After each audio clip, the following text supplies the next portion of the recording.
আসসালামু আলাইকুম। Hello everyone, সবাই কেমন আছেন? আশা করি সবাই ভালো আছেন। আজকে আপনাদের সাথে শেয়ার করব কাঁচা আমের টক ঝাল মিষ্টি আচার। ছোট বড় সবারই খুবই পছন্দের এই আচারটি। আশা করি ধৈর্য ধরে পুরো ভিডিওটি সঙ্গেই থাকবেন এবং আমার আজকের এই ভিডিওটি আপনাদের কাছে ভালো লাগলে অবশ্যই আমার চ্যানেলটিকে সাবস্ক্রাইব করুন। তো চলেন দেখে নেওয়া যাক আজকের এই রেসিপি। জন্য প্রথমে আমি নিয়ে নিলাম 1 কেজি পরিমাণ কাঁচা আম। প্রথমে আমি আমগুলোকে ভালোভাবে কেটে ধুয়ে পরিষ্কার করে নিব।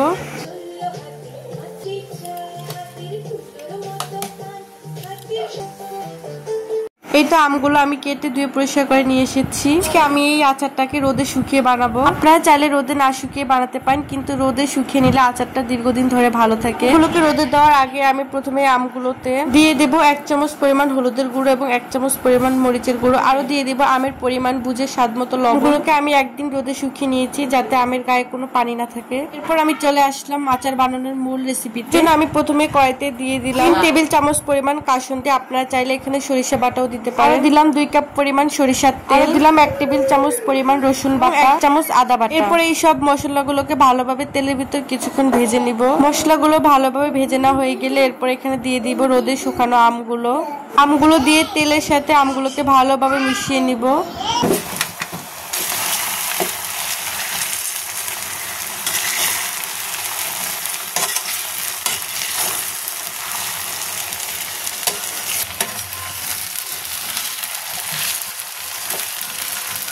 এরপর আমি এখানে দিয়ে দিলাম 1.5 কাপ পরিমাণ চিনি। আপনারা যেরকম মিষ্টি খান সেই অনুযায়ী এখানে চিনিটা দিয়ে দিবেন। যেহেতু আমি টক ঝাল মিষ্টি আচার বানাবো তাই আমি এখানে চিনির পরিমাণটা কম দিয়েছি। এরপর আমি এখানে আচারের জন্য একটা স্পেশাল মশলা বানিয়ে নিব। মশলাটা আপনারা যে কোনো ধরনের আচারের সাথেই ব্যবহার করতে পারবেন। এর জন্য আমি এখানে দিয়ে দিলাম 1 চামচ পরিমাণ মরি এবং 1 চামচ পরিমাণ আস্ত ধনিয়া, 1 চামচ পরিমাণ জিরা এবং আরো দিয়ে দিলাম 1 চামচ পরিমাণ পাঁচফোড়ন। এরপর আমি সবগুলো উপকরণকে ভালোভাবে টেলে নিব।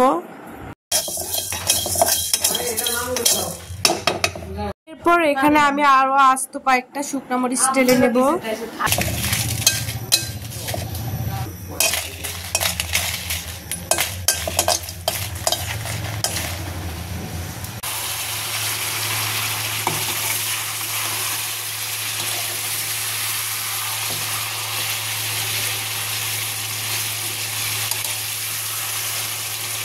আমার আমগুলো একটু সিদ্ধ হয়ে আসলে এখানে আমি ওই তেলে রাখা মশলা ব্লেন্ডার করে এখানে দিয়ে দেব 1.5 টেবিল চামচ পরিমাণ। দিয়ে এবার মশলাগুলোর সাথে আমি আমগুলোকে ভালোভাবে মিশিয়ে নিচ্ছি।